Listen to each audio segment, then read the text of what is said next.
just put the machine on an angle now, and then go up. This is the bounce out. Yeah, bounce out.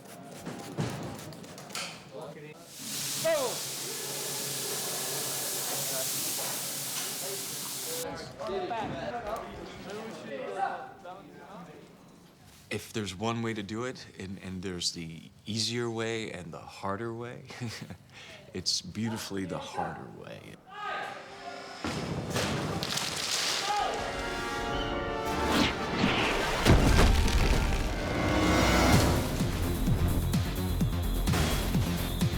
This is it.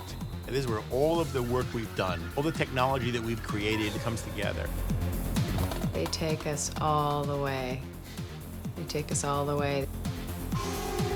Great romance, great war story, and something that hasn't been done before.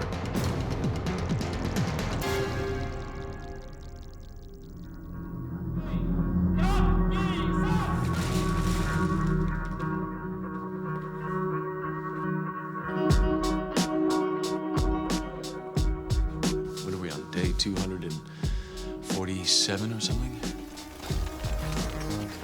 I'm sad, I'm happy, I'm relieved, I'm overjoyed, I'm depressed. I've been living with this character, with these good people. I've been working on this piece since 1997. The amount of time and what I've had a chance to participate in and what I've seen other actors do has just been inspiring.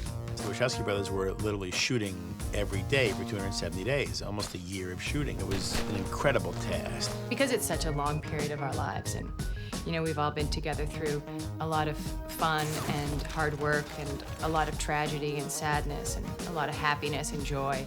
Every day coming to work is, for me, the highlight. So I'll miss that.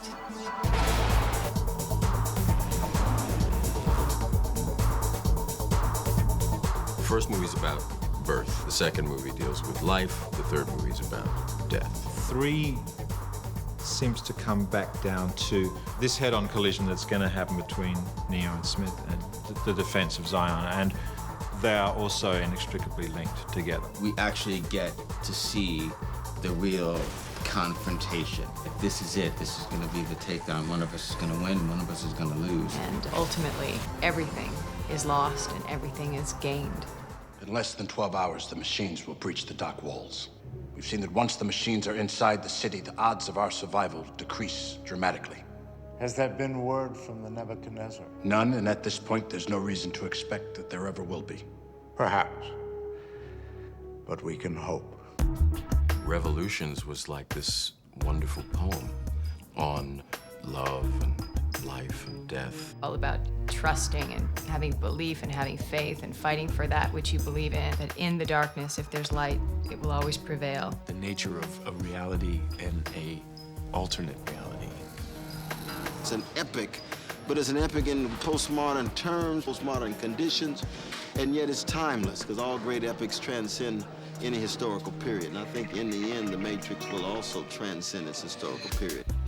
It is a strong love story. It is a strong philosophical movie. It is a war movie. It is a giant action movie. It is kung fu. It brings everything together. His neural patterns don't read like someone who's in a coma. The strange thing is, I see these patterns all the time. Where? On someone jacked in. At the end of Reloaded, Neo finds himself caught in a construct made by the Merovingian. He ends up disconnecting himself from his mind, and in this, I suppose it's like a purgatory. My name is Sati. I'm at the train station. It functions as a realm of the programs, the crossover from being part of the machine world to the Matrix, where they're liberated.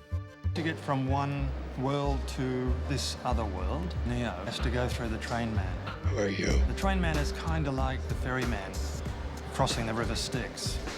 But the train man is not necessarily a very cooperative person.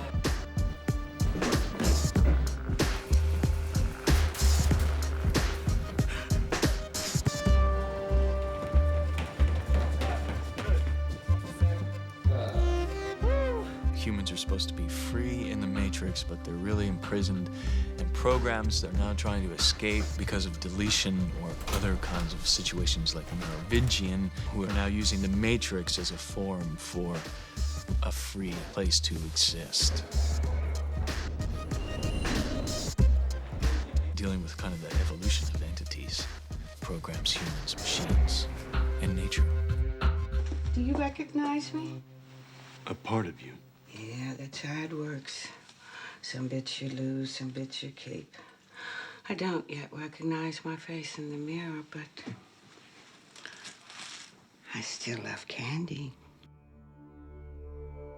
Aaliyah dying and September 11th, and then Gloria dying. That was a tough time. We lost Gloria Foster, man. We lost Aaliyah, we lost Gloria. Her death devastated everyone. Larry and Andy in particular, I know. Anybody you know, especially someone that sweet and just like everybody's grandma. Gloria was a woman who was a giant in the American theater. Well-loved and well-respected, an incredible talent. Somebody who never really got her due, if you will. And the role of the Oracle was one in which she was actually able to sort of live out some of that. She is that character. Her performance, her original performance is fantastic. Not quite what you were expecting, right? It was immediately apparent to anybody who read the scripts that her absence potentially was a structurally significant blow to the production. Initially, we didn't know. And for Larry and Andy, they were like dumbfounded. And then it became a very difficult rewrite. You know, how to explain to have essentially one Oracle in Reloaded and then have a completely different person in Revolutions. They reached out to Mary Alice, who played with Gloria Foster in New York for 2 years in a show called Having Our Say. And they were brilliant together. Now, when I saw her, I just thought Gloria was wonderful as the Oracle. I just sort of let myself be open. What about the Mary Alice comes in and does an amazing job of presenting a living, breathing Oracle.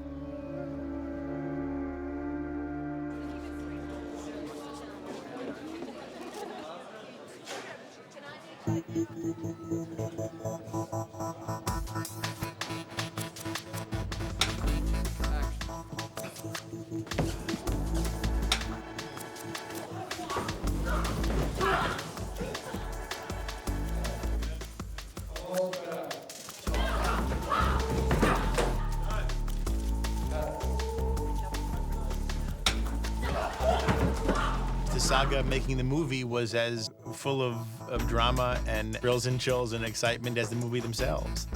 Keanu and Carrie and Jada, Lawrence Hugo, I mean, they really worked hard. Can I take your... Oh, my God.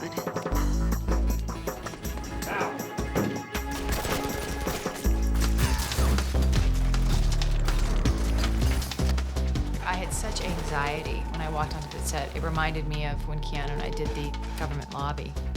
Just the idea of the squibs and the explosions and the pressure to get it. I was just like, whew. This way? Yeah. The boys were very specific. This is a big old heavy ship, so you gotta look like you're really turning this thing and you're trying to turn it fast and whew, we were really sweating. They're not interested in just spectacle. They put the camera in places that you generally never put it. Longer takes, different angles that you don't usually see, longer fight sequences, and it's much more difficult to do. And what happens then, if you do get it, it's like it's really happening.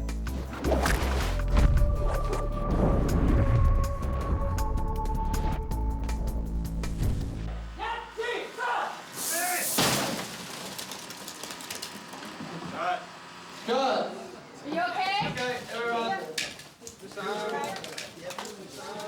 Oh, I thought he was saying my head. It's a diving thing. I have to kick this guy and he goes through the wall. And every time I did the kick, I had my eyes closed until they said he was okay. Because I was so afraid he was just gonna like get a concussion or hurt himself or, oh, that was so crazy. Those guys are crazy.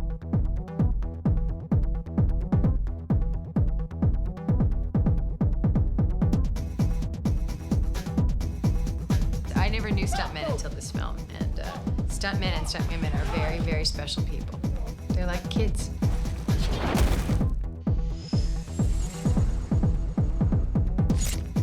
I'm always surprised by the shots that they can come up with. Each time they surprise us with a new angle, a new type of shot. It's one of those films that's really in the imagination of the directors, really. It's in their heads. But once you kind of get into their heads, they can make that journey too. It just evolves, you know. It's just, you have the idea and you proceed with it. It evolves into another idea. You proceed with it. It evolves into another idea. You don't know until the day you show up. Oftentimes it's Larry with a finder and Andrew at the monitor. And they find the scene. Well, should we put the camera here? Should we put it here? Should we put it there? It's been great to be a part of that creative process with them.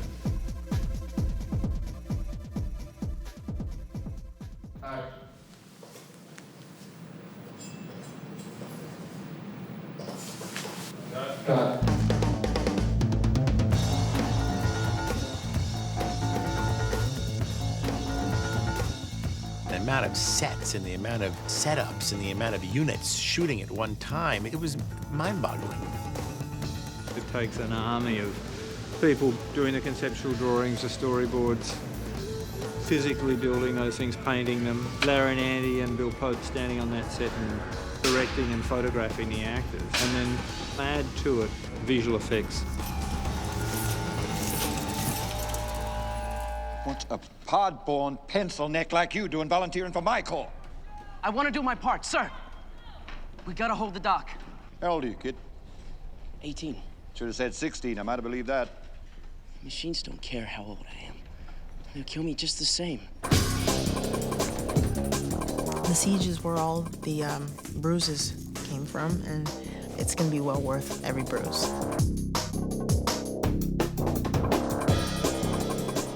Siege is the climactic confrontation between man and machine in the tradition of Jeff Darrow.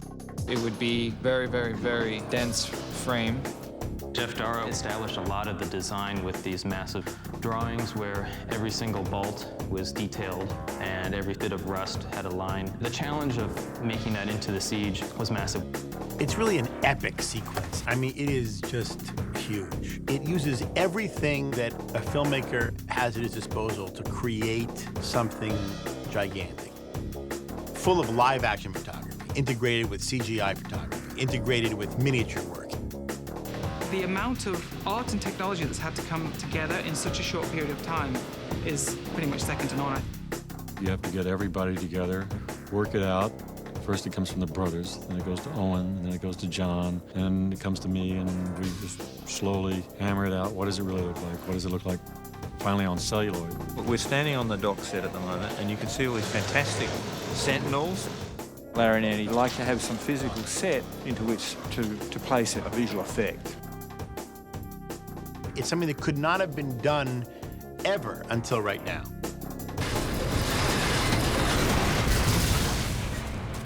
Getting the scene even initiated visual effects-wise was like climbing over a glacial mountain. 300 shots. It's a 17-minute sequence that cost more than most movies that have been made. 100,000 gigabytes of disk storage. Companies on 3 different continents, having 1,000 employees. So many hundreds of crafts all working together. My name is Lyndon Barwa, and I am the animation supervisor. I'm Dan Glass.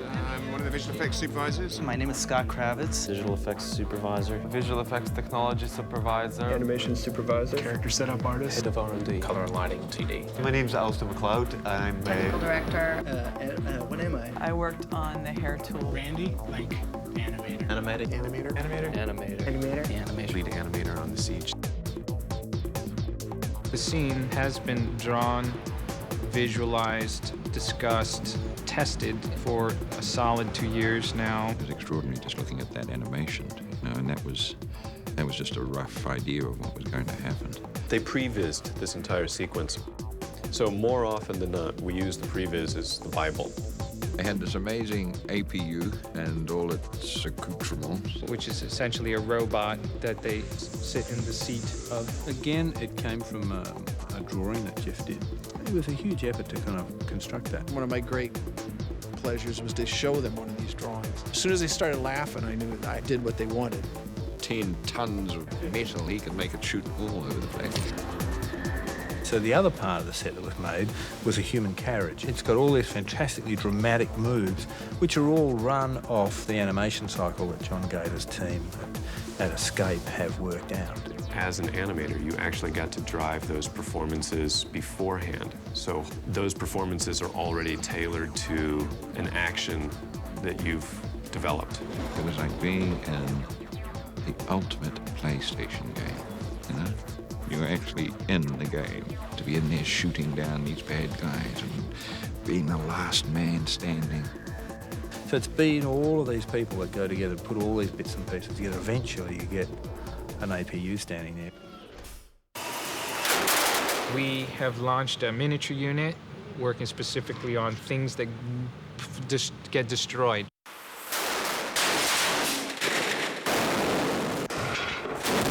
Things breaking, things smashing. We still do a good job at that.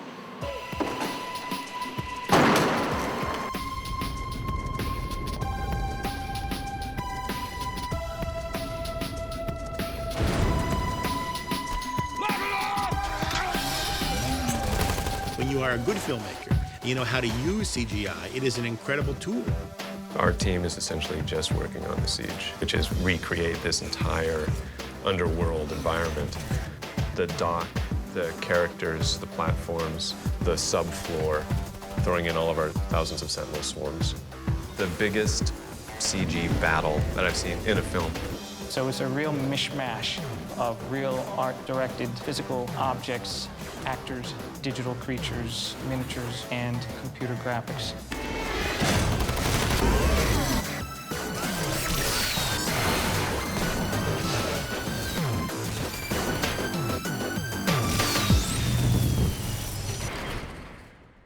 You don't think you're coming back? I knew it the moment you said you had to leave. I could see it in your face. Just like you knew the moment you looked at me that I was coming with you. Here we go. One of the things that I love so much about Trinity is just her complete and total love that she has for Neo and the belief that she has in Neo. And she's, not going to be told that, she can't do something. She's very proactive. She goes in there and finds a way. That's all you said to go? Yeah, give it to me right away. I want it. 3, 2, 1, go. Cut. Trinity and Neo sort of ascend while Morpheus and Niobe are descending. Right. The world seems to be coming to this, catastrophic end. It's beautiful. Lawrence is like bouncing a tennis ball back and forth and back and forth. He and I were out there playing tennis. Can we make it? We ain't come this far.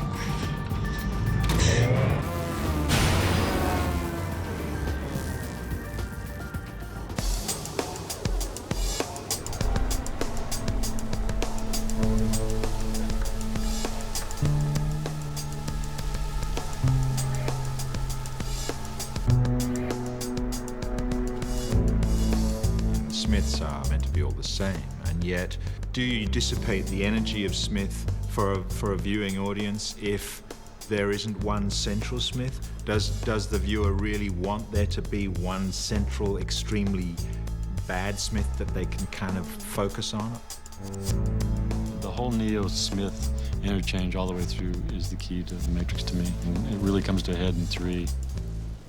It's a negotiation, right? It's a contest of will.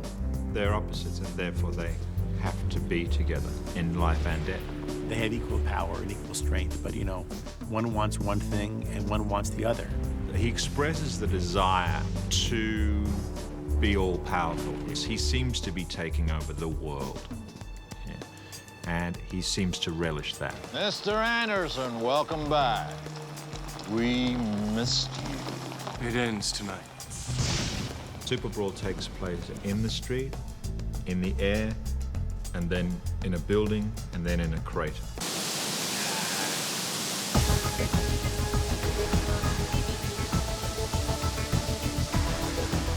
Rain was unbelievable. They couldn't get much done. It was the highest example of like, da-da-da, cut, okay, set up. And a setup would take a long time. So they'd have to dry the guys. But it was, you know, that was crazy. That's a crazy scene. The challenge was getting a hell of a lot of water in and getting a hell of a lot of water out without flooding the whole studio. Matrix code was originally conceived to look like rain. It was supposed to look like water coming down the screen. So when you actually have rain, you of course want to allude to the Matrix code rain. So we wanted fat rain, which we ended up calling chubby rain, large nozzles and huge amounts of water. The rain was so heavy that it was hard to speak without starting to have bubbles and streams of water running out of your mouth. We did one little piece. We had like 78 takes, and then went back the next day and did another 15 or something like that.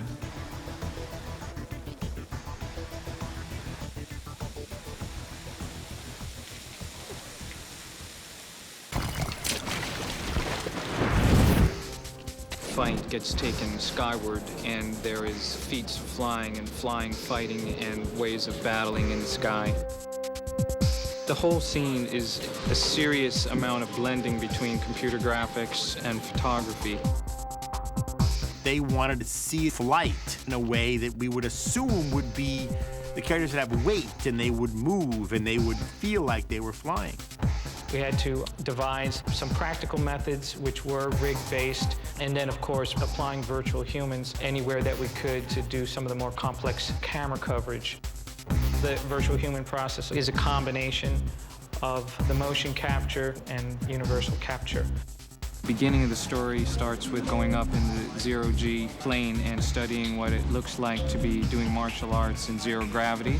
They use those zero-gravity plane devices to train astronauts. They go up to a certain height and they do a quick drop, which kind of suspends the participants in a weightless situation.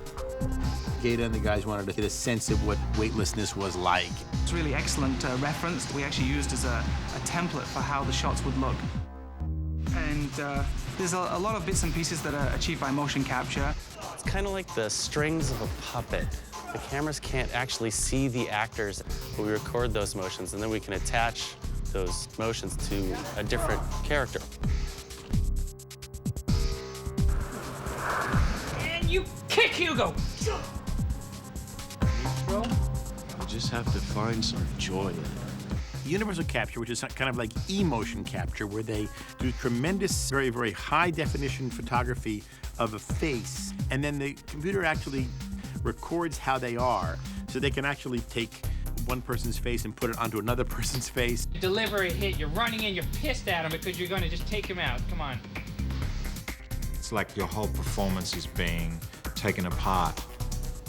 And the way in which you do things is being put under the microscope. Every little movement, every little sound, every little part of your body is being scrutinized and filmed and I don't mind this sort of thing, but flipping around, don't like that. Kind of cool, aren't they? It just takes place all around you and above you and below you. It is everything every comic book reader or comic book fan has ever dreamed of.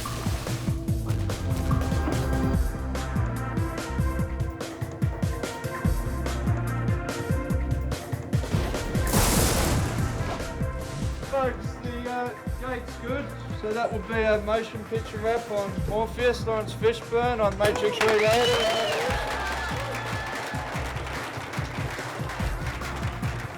We are forever connected to each other, and we are forever identified by these characters.